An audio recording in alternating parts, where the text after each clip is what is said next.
ये पढ़ेंगे कि इसका प्रिपरेशन कैसे है और कौन कौन से बेस हैं, किस तरह के बेस हैं। तो सबसे पहले हम ये पढ़ेंगे एल्कली बेस। अभी एल्कली बेस एक्चुअल में है क्या, अगर हम इसके बारे में बात करें कि एल्कली बेस क्या है, तो हम जनरली इसकी बात अगर करें तो कह सकते हैं कि वाटर सॉल्विंग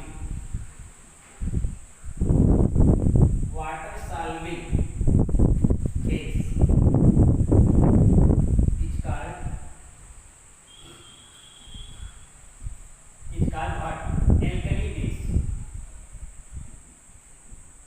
इसका मीनिंग क्या है? Water solving base is called the alkali base. मतलब कि अगर कोई वाटर में डाले तो वो पूरी तरीके से क्या हो जाए, सॉल्विंग हो जाए। जैसे फॉर एग्जांपल में आप देख लीजिए, जैसे सोडियम हाइड्रोक्साइड, इसका नाम क्या है, सोडियम हाइड्रोक्साइड को अगर एक्वस मीडियम में लाइक वाटर में आप डिजॉल्व करेंगे तो ये अपने आयन में टूट जाएगा और ये पूरी तरीके से उसमें क्या हो जाएगा, सॉल्विंग हो जाएगा। तो ये इसमें जब जाएगा तो आयन के फॉर्म में कन्वर्ट हो जाएगा। और आपने डिफिनेशन से ही पढ़ा था आर्हेनियस कॉन्सेप्ट से कि such substance which is dissolved in water to give the hydroxy ion, that substance is known as the base. तो ये वे बेस है जो क्या करें, वाटर में डालें और इजीली क्या हो जाए, वो सॉल्विंग हो जाए। तो हम कहेंगे वो कौन से बेस हैं, एल्कली बेस। सोडियम हाइड्रोक्साइड है, पोटेशियम हाइड्रोक्साइड है, इसको वाटर में डालेंगे तो यहाँ पे क्या मिल जाएगा, K+ एंड OH-। और देख लीजिए कैल्शियम हाइड्रोक्साइड, इसको वाटर में आप डिजॉल्व करेंगे तो क्या मिलेगा, Ca+2 और +2OH-। तो ये आपके क्या है, एल्कली बेस है। एल्कली बेस का क्या होते हैं, वे सब्सटेंस या वे बेस जो वाटर में क्या हो जाए, सॉल्विंग हो जाए, तो आपके क्या वो कहलाएंगे, एल्कली बेस। Write down. और देखिए जैसे एग्जांपल, और कुछ ऑक्साइड भी है बेस, जैसे लाइक लीजिए सोडियम ऑक्साइड और पोटेशियम ऑक्साइड भी एक वाटर में सॉल्विंग है, तो ये भी एल्कली बेस की तरह बिहेव करते हैं। Sodium oxide and potassium oxide ये भी क्या है, एल्कली बेस है जो वाटर में क्या है, सॉल्विंग है। तो ये आपके क्या है, एल्कली बेस। दूसरा है इनसॉल्विंग।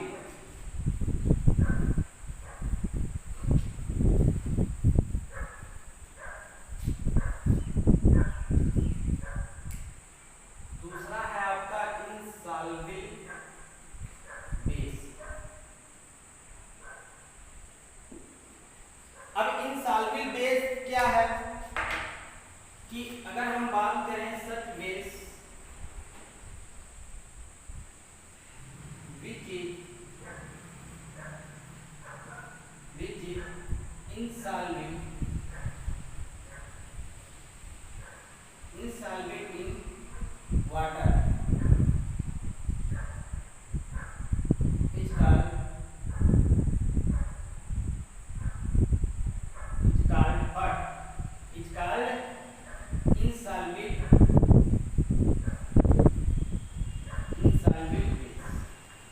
इनसॉल्वेबल बेस क्या है कि वे सब्सटेंस या वे बेस जो वाटर में क्या हो, इनसॉल्वेबल हो, डिसॉल्व ना हो, तो वो क्या कहलाएंगे, इनसॉल्वेबल बेस। जैसे सपोज दैट एग्जांपल हम लेते हैं, जैसे AlOH का होल्ड, अगर इसको आप एक्वस मीडियम में डालते हैं तो ये इसमें डिसॉल्व नहीं होगा, नॉट डिसॉल्व और इनसॉल्वेबल। तो ये क्या करेंगे, एक्वस मीडियम में डिसॉल्व नहीं होंगे, तो हम कहेंगे कि सर ये क्या है, इनसॉल्वेबल बेस है। और देख लीजिए जैसे कॉपर हाइड्रोक्साइड, इसको एक्वस मीडियम में आप डिसॉल्व करेंगे तो ये क्या होगा, इनसॉल्वेबल होगा। इनसॉल्वेबल बेस है। तो इसकी डिफिनेशन के अकॉर्डिंग अगर हम बात करें कि such base which is insoluble in water is called the इनसॉल्वेबल base. जैसे और देख लीजिए, जैसे हमारे पास कुछ एल्कली ऑक्साइड है, जैसे जिंक ऑक्साइड, इसको भी अगर वाटर में आप डिजॉल्व करेंगे तो ये भी क्या होगा, इनसॉल्वेबल होगा। ये क्या होगा, इनसॉल्वेबल होगा। तो हम कह सकते हैं कि ये क्या है, एक इनसॉल्वेबल बेस है। जिंक ऑक्साइड या मैग्नीशियम ऑक्साइड देख लीजिए, ये भी अगर वाटर में आप डिजॉल्व करें तो ये इनसॉल्वेबल होगा, ये इनसॉल्वेबल बेस है। तो ये सब क्या है आपके इनसॉल्वेबल बेस।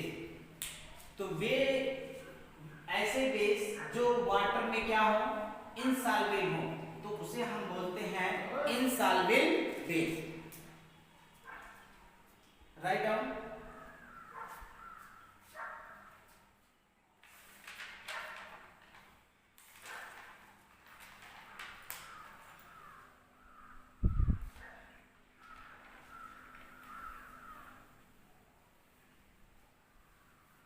अब आपका नेक्स्ट है topic strong base and weak base. जो हमारे पास बेस हैं वो दो तरीके से बिहेवियर में है, एक स्ट्रॉन्ग की तरह काम करेगा तो दूसरा किस तरह काम करेगा, वीक बेस की तरह। Strong base and weak base. अब स्ट्रॉन्ग बेस क्या है, अगर हम बात करें कि what is the strong base, आप कहेंगे सर स्ट्रॉन्ग कैसे है, ये किस तरह की है। तो स्ट्रॉन्ग बेस अगर हम बात करते हैं तो ये देखिए, आपने अभी डिफिनेशन में पढ़ा कि base substance which dissolve in water to give the hydroxy ion, तो हम उसे कहते थे बेस। तो ये आपका स्ट्रॉन्ग बेस की बात करें तो सच बेस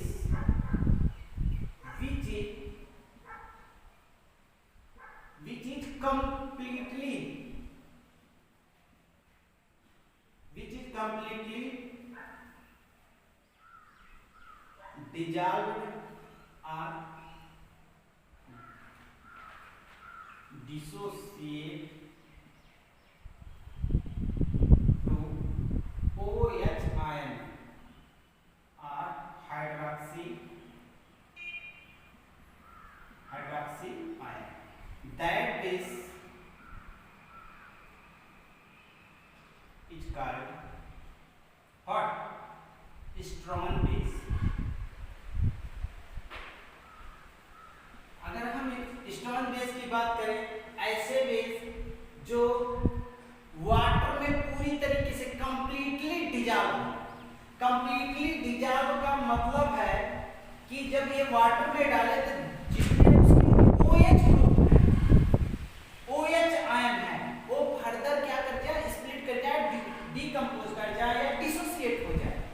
तो हम कहेंगे सर ये जो हमारा बेस है वो क्या है, स्ट्रॉन्ग बेस है। तो जनरली आपके लेवल पे बात करें तो sodium hydroxide and potassium hydroxide are strong base.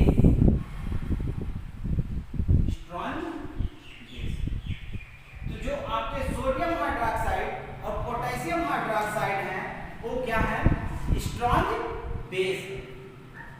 इसे राइट डाउन करिए, सच बेस की चीज कंप्लीटली डिसॉल्व और डिसोसिएट टू OH आयन और hydroxy ion, that base is called the what, strong base. तो ये आपके हैं, तो इसे राइट डाउन करिए।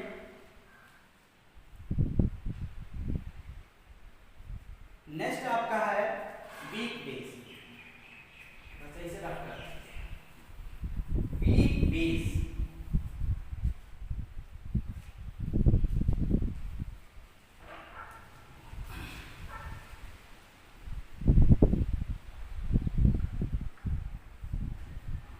वीक बेस, अब वीक बेस में क्या है, बस जस्ट इसका क्या है, अपोजिट।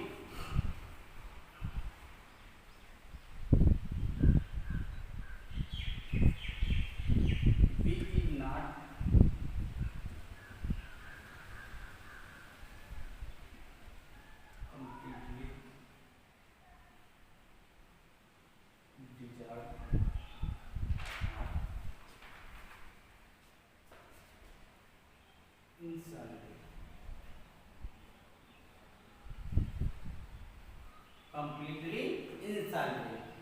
That is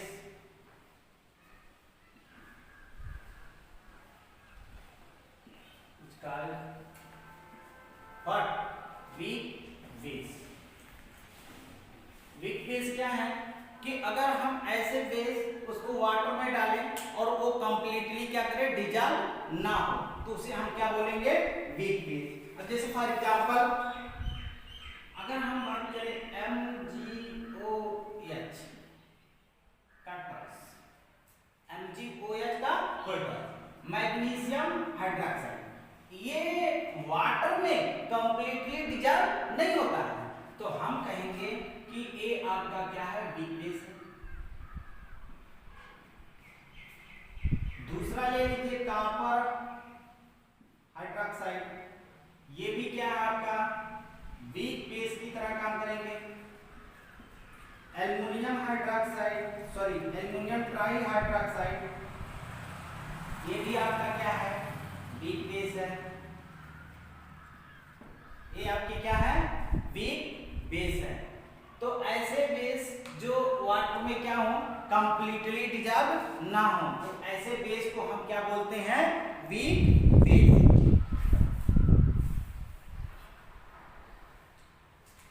और देख लीजिए एग्जांपल,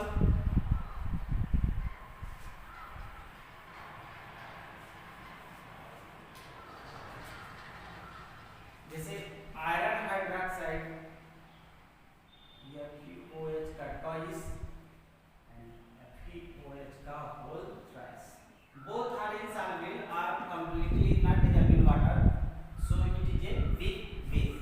और देखिए जिंक ऑक्साइड भी है, ये भी क्या है, वीक बेस की तरह बिहेव करता है। तो ये आपके वीक बेस है। अब हम पढ़ेंगे इसका प्रिपरेशन कैसे है, हाउ टू प्रिपेयर द, या जनरल प्रॉपर्टी बात करें,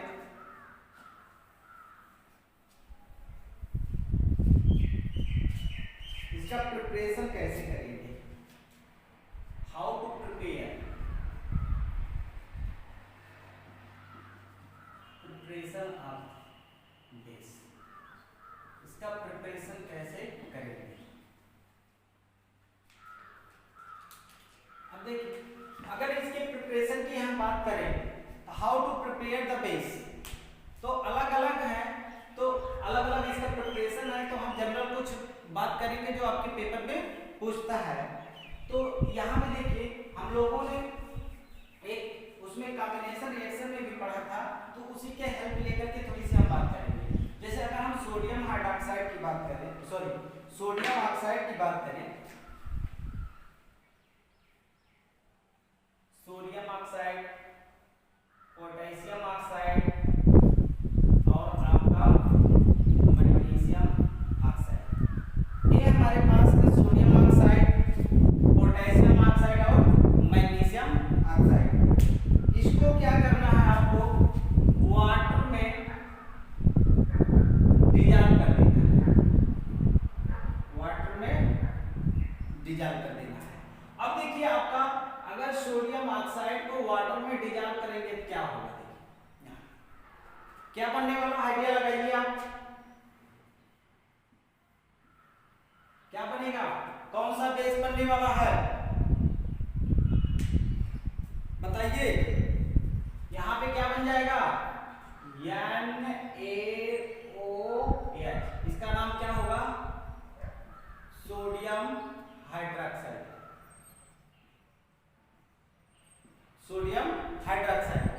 दूसरा क्या है, अगर इसके साथ आप करेंगे तो क्या बनाएगा, KOH, इसका नाम क्या होगा, पोटेशियम हाइड्रोक्साइड। और ये कैसे बेस होते हैं, अभी आपने पढ़ा है, ये क्या है, स्ट्रॉन्ग बेस है। अगर इसकी मैग्नीशियम ऑक्साइड को H2O में डिजॉल्व करेंगे तो क्या बनाएगा, MgOH का होल टॉइस, MgOH का होल टॉइस। तो ये आपके क्या हो जाएंगे, मैग्नीशियम ऑक्साइड, इसका नाम क्या हो जाएगा, मैग्नीशियम, सॉरी मैग्नीशियम हाइड्रोक्साइड। तो इसके जनरल प्रिपरेशन है, how to prepare the base. तो सोडियम ऑक्साइड को, अच्छा ये चीज हम लोगों ने पढ़ा था, इसका कैसे आप बनाएंगे। अगर हम इसकी बात करें यहाँ पे तो देखिए कैसे बनेगा थोड़ी सी। अगर हम सोडियम को, सोडियम आपका क्या है, मेटल है, सोडियम मेटल को ऑक्सीजन से अगर हम रिएक्ट कर दें, सोडियम रिएक्ट विद ऑक्सीजन, तो to form the sodium oxide. ये कौन से रिएक्शन आपके होते थे, कॉम्बिनेशन रिएक्शन, कॉम्बिनेशन रिएक्शन। और कॉम्बिनेशन रिएक्शन के साथ साथ एक चीज और आप यहाँ पे देखिए, आप टाइप्स ऑफ केमिकल रिएक्शन में पढ़े थे, व्हाट, एक यहां से यहां तक क्या हो रहा है, गेन ऑफ ऑक्सीजन हो रहा है, तो क्या होगा बताइए, ऑक्सीडेशन होगा कि नहीं, ऑक्सीडेशन भी हो रहा है। तो यहाँ पे देखिए अब ये कॉम्बिनेशन रिएक्शन है, तो सबसे पहले क्या होगा, आपका सोडियम हाइड्रोक्साइड का प्रिपरेशन होगा किसके साथ, एल्कली जो मेटल है, metal react with oxygen to form the metal oxide. तो ये सोडियम ऑक्साइड, तब उसके बाद ये एक्वस मीडियम में लाइक दिस वाटर में आप डिसॉल्व करेंगे, तो किसका फॉर्मेशन होने वाला है, बेस का। यहाँ पे देखिए अगर इसी सेम पोटेशियम को ऑक्सीजन से रिएक्ट करेंगे तो क्या बनाएगा, पोटेशियम ऑक्साइड। तो ये आपका तब यहाँ पे ये वाटर से डिसॉल्व, वाटर में डिसॉल्व होकर के क्या बनाएगा, पोटेशियम हाइड्रोक्साइड। और आप जानते हैं magnesium react with oxygen to form the magnesium oxide.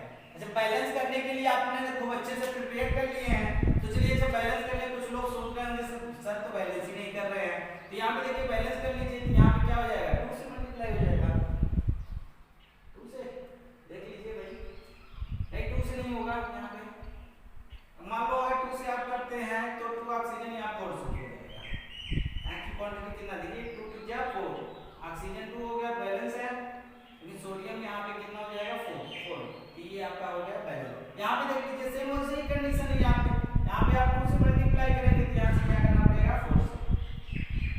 यहाँ पे इस तरह कर लीजिए, 2 से यहाँ पे 2 कर लीजिए, तो बैलेंस हो गया। तो how to prepare the base, तो आप अगर इसकी बात करेंगे तो इसका प्रिपरेशन कैसे करेंगे, सोडियम ऑक्साइड को वाटर से रिएक्ट करा के सोडियम हाइड्रोक्साइड का फॉर्मेशन कर लेंगे, पोटेशियम ऑक्साइड को वाटर से डिसॉल्व, वाटर में डिसॉल्व करके पोटेशियम हाइड्रोक्साइड को, मैग्नीशियम ऑक्साइड को H2S में डिसॉल्व करके क्या बना लेंगे, मैग्नीशियम हाइड्रोक्साइड।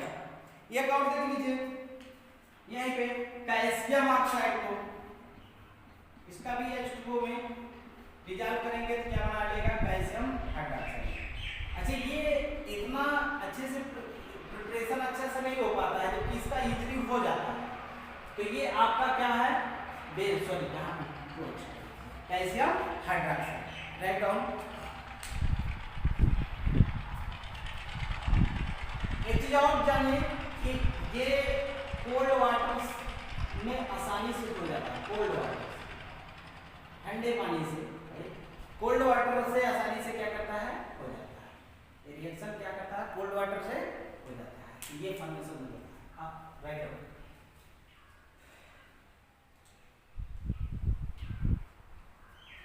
अच्छा, ये चीज और आपने देखा था कि ये क्या थे, सॉल्वेबल बेस थे, वाटर सॉल्वेबल कहेंगे, वाटर सॉल्वेबल बेस, जो अभी आपने पढ़ा था, जिसमें ये नहीं था, ये वाटर सॉल्वेबल बेस है, ये सब क्या है, वाटर सॉल्वेबल बेस है। दूसरा क्या है, अगर हम बात करें तो how to prepare the इनसॉल्वेबल base.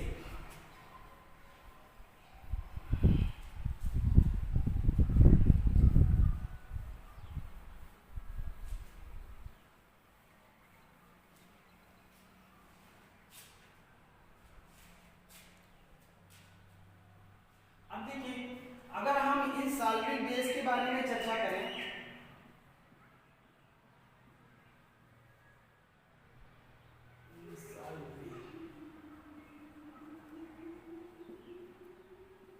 इनसॉल्वेबल base, अब इनसॉल्वेबल बेस को कैसे प्रिपरेशन करेंगे, उसमें तो हम सोडियम ऑक्साइड को वाटर में डिजॉल्व करके क्या कर रहे थे, कर ले रहे थे।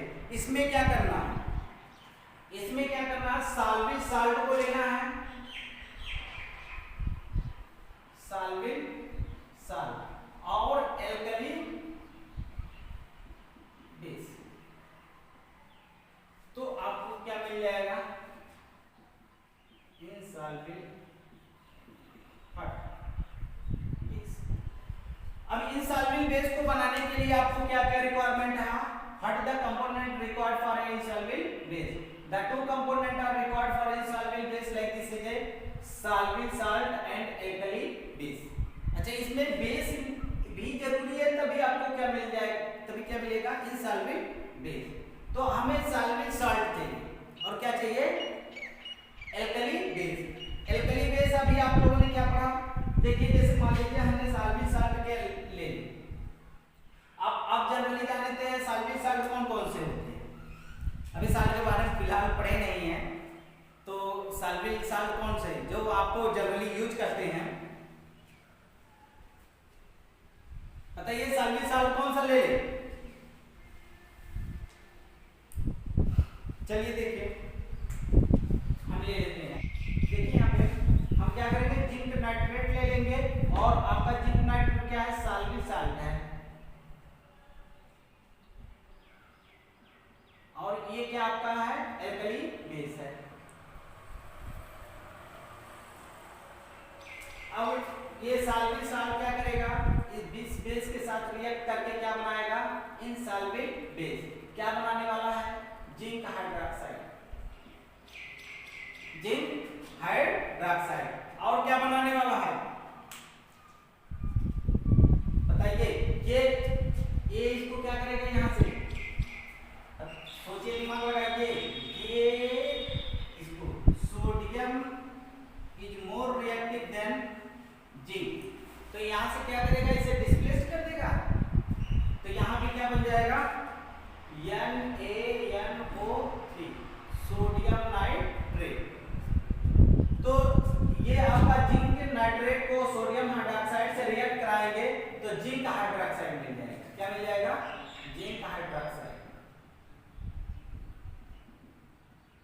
Zinc hydroxide.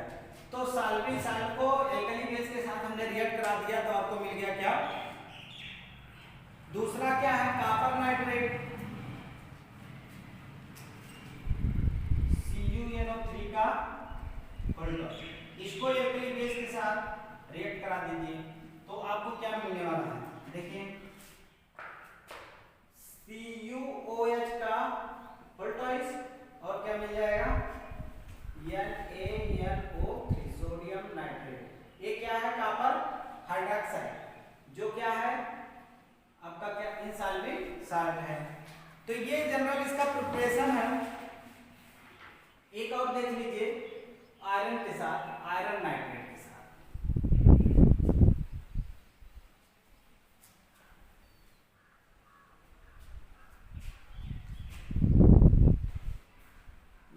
FeNO3 का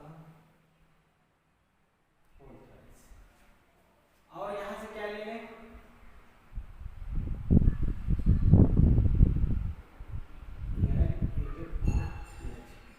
क्या बनेगा बताइए, आपको मिलने वाला है क्या, FeOH का होल्टोइस भी मिलता है, FeOH का होल्थराइज भी मिलता है ना, और यहां से आपको मिल जाएगा क्या, सोडियम नाइट्रेट। तो ये आपका जनरल क्या है, preparation of the insoluble base, write down. देखिए यहाँ पे हम लोगों ने इसका जनरल प्रिपरेशन पढ़ लिए हैं, अब आगे चल करके इसकी जनरल प्रॉपर्टी पढ़ेंगे, तो ये इसको अच्छे से प्रिपरेशन आप भी करिएगा घर पे, अगर कोई प्रॉब्लम होती है